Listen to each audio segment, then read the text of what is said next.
നിങ്ങൾ 2000-ന്റെ ശേഷം പുളിക്കലി യോഗം ചേർന്നിട്ട് അള്ളാഹിനെ പറ്റിയുള്ള വിശ്വാസം തിരുത്താൻ തീരുമാനിച്ചു. അങ്ങനെ അമാനി മൗലവി പിഴച്ചുപോയി, കെ എം മൗലവി പിഴച്ചുപോയി, ഇ കെ മൗലവി പിഴച്ചുപോയി, വക്കം മൗലവി പിഴച്ചുപോയി, ടി കെ മൗലവി പിഴച്ചുപോയി, അങ്ങനെ മുജാഹിദിന്റെ കെ പി മുഹമ്മദ് ബിൻ അഹമ്മദ് മൗലവി പിഴച്ചുപോയി.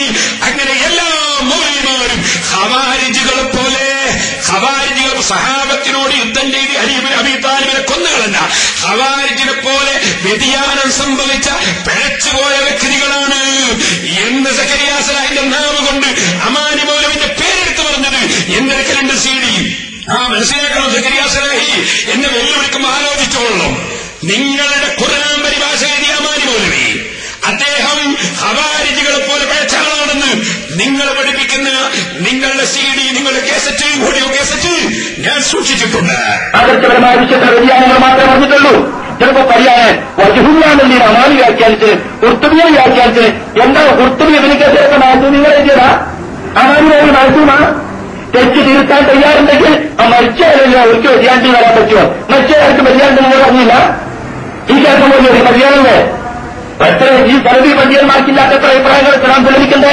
അവർക്ക് തെറ്റ് പറ്റി അള്ളാഹു കൊടുത്തു കൊടുക്കട്ടെ എന്ന് നമ്മൾ പറയണം. അവർക്ക് ആ വിഷയത്തിൽ അറിവുകൊണ്ടാണ് എഴുതിയെങ്കിൽ അത് വ്യതിയാനത്തന്നെയാണ്. ഇവർക്ക് അധികം അശരീയത്തുണ്ടോ? ഒത്തിരിക്ക് അശരീയത്തുണ്ടോ? അധികം പഠിക്കാൻ അശരീയത്തുണ്ടോ? ഉണ്ടെങ്കിൽ അവർക്ക് അശരീയത്തെ എന്ന രോഗം ബാധിച്ചിരുന്നു. പക്ഷെ അവർ ഇസ്ലാമെന്ന് പുറത്തുമില്ല. ഖവാരിജ് ഉണ്ടായിട്ടില്ലേ? മുർജിയത്തുണ്ടായിട്ടില്ലേ? സഹാബത്തിന്റെ കാലത്ത് വിവിധങ്ങളായ കക്ഷികളുള്ളെടുത്തു. ആ കക്ഷികൾക്കൊക്കെ പല അഭിപ്രായങ്ങളുണ്ടായി. അവർ മുസ്ലിം കാരണമല്ല, അവർ മുൻകഴികളാണ്. അവർ പുനരുദ്ധരിക്കാമെന്ന് സഹാബത്ത് തീരുമാനിച്ചത്. അതുപോലെ അവരുടെ വിദ്യാർത്ഥികൾ ഇതുപോലെയുള്ള വ്യതിയാനങ്ങൾ പല കക്ഷികൾക്കുണ്ടായിട്ടുണ്ട്. അത് തുറന്നു പറയാൻ നിശ്ചയപ്പെടുത്താൻ യാതൊരു രസമല്ല. മനസ്സിലാക്കണം നിങ്ങൾ. അങ്ങനെ നിങ്ങൾ കെ എം മൗലവി അടക്കം വക്കം മൗലവി അടക്കം ശിർക്ക് ചെയ്ത തൗഹീദില്ലാത്ത കക്ഷികളാണെന്ന് ഇപ്പോൾ പറഞ്ഞ് പഴയ മൗലവിമാരെ മുഴുവനും തൗഹീദിൽ നിന്ന് പുറത്താക്കി ശിർക്കിലേക്ക് കൊണ്ടുപോയ സക്കരിയ സലാഹി ഇപ്പോ അക്ബറിനെ സംബന്ധിച്ച് ഇതാണ്. അക്ബർ എന്ത് ചെയ്തു? ആദ്യം പറഞ്ഞു അള്ളാഹ് അർശിന്റെ മുകളിൽ 7-ാം ആകാശത്തിന്റെ മുകളിലാണെന്ന് ഇസ്ലാം പഠിപ്പിക്കുന്നില്ല. ഇപ്പൊ 2000-ന്റെ ശേഷം പുതിയ യോഗം ചേർന്ന് മൗലവിമാര് അള്ളാഹിനെ അർശിന്റെ മുകളിൽ കുത്തിരിപ്പിക്കാൻ തീരുമാനിച്ചപ്പോ പഴയ കാലത്ത് അങ്ങനെ വിശ്വസിച്ച കാഫറാണെന്നാ പറഞ്ഞത്. അതൊക്കെ മാറ്റി കാഫറാണെന്ന വിഷയമൊക്കെ ഇസ്ലാമിന്റെ വിഷയമാക്കി മാറ്റിയിട്ട് മൗലവിമാര് പുസ്തകങ്ങൾ എഴുതാൻ തുടങ്ങി. അൽമനാറിൽ അള്ളാഹ് ആകാശത്തിന്റെ മുകളിൽ, അള്ളാഹ് സിംഹാസനത്തിന്റെ മുകളിൽ, അള്ളാന്റെ ഇരിപ്പിടമാണ് അർശ്. പിന്നെ ചെന്നാൽ സിംഹാസനസ്ഥനായിരുന്നു. ആസനം തന്നെ എന്താ സാധനം? നേരത്തെ പറഞ്ഞില്ലേ, മറ്റേ മൗലവിന്റെ ആസനത്തിൽ ഊതാന്ന് മൗലവി പറഞ്ഞില്ലേ?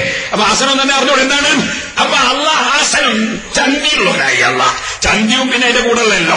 അങ്ങനെ അള്ളാഹിനെ സംബന്ധിച്ച് ആസനമുള്ളവന് എന്ന് പറഞ്ഞ്, എന്നിട്ട് ആസനത്തുമലിരിക്കുന്നവന് എന്ന് പറഞ്ഞ്, അങ്ങനെ ഇരിപ്പണമെന്ന് പറഞ്ഞ്, അള്ളാഹ്ക്ക് കൈവിരലുണ്ട് എന്ന് പറഞ്ഞ്, അള്ളാഹ്ക്ക് ഉള്ളം കൈയുണ്ട് എന്ന് പറഞ്ഞ്, അള്ളാഹ്ക്ക് വലത്തും ഇടത്തും 2 കൈയാണെന്ന് ഒരു ബുക്കിൽ പറഞ്ഞ്, വേറൊരു ബുക്കിൽ സക്കരിയ സലാഹി പറഞ്ഞ് ഇടത്ത് കൈയില്ല വലത്ത് 2 എന്ന് പറഞ്ഞ്, ഇതൊക്കെ മൗലവിമാരെഴുതിച്ച തോന്നിവാസങ്ങളാ മുസ്ലിമേ.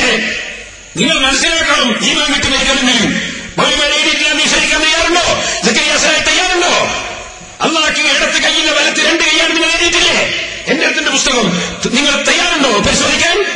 അതേ സമയത്ത് നിങ്ങൾ Muhammad Abdul വഹാബിന്റെ book Sheikh Mohammed Karakunnu മലയാളത്തിൽ ഓർക്കം ചെയ്തപ്പോ അള്ളാഹ്ക്ക് വലത്തും വെളുത്തും 2 കൈ, വലത്തും വെളുത്തും കൈന്നല്ലേ എഴുതിയത്? അള്ളാഹിനെ പറ്റി എന്തെല്ലാം എഴുതിയ മൗലവിമാരെ? എന്നിട്ട് ഞാൻ നുണ പറയുന്നു എന്നല്ലേ? ഞങ്ങൾ പണ്ഡിതന്മാർ നുണ പറയുന്നു എന്നല്ലേ? ആരെ പറ്റിക്കാനാ നിങ്ങൾ പറയുന്നത്? ഏത് കക്ഷികളെയാണ് നിങ്ങൾ നരകത്തേക്ക് കൊണ്ടുപോകുന്നത്? നിങ്ങൾക്ക് ഊണും വെള്ളവും തരുന്ന സാധുക്കളായ മുജാഹിദുകളെ നരകത്തിൽ കൊണ്ടുപോകാനല്ലേ നിങ്ങൾ ഇത്രയും ദിവസമാണ് പറയുന്നത്? ആ പാവങ്ങൾ പെട്ടുപോകാനല്ലേ? അല്ലാഹു നന്നാകട്ടെ. വളരെ വേദനയുണ്ട് മുജാഹിദിന്റെ കാര്യത്തിൽ, സാധാരണക്കാരായ മുജാഹിദിന്റെ കാര്യത്തിൽ. സുബ്ഹാനല്ലാഹ്.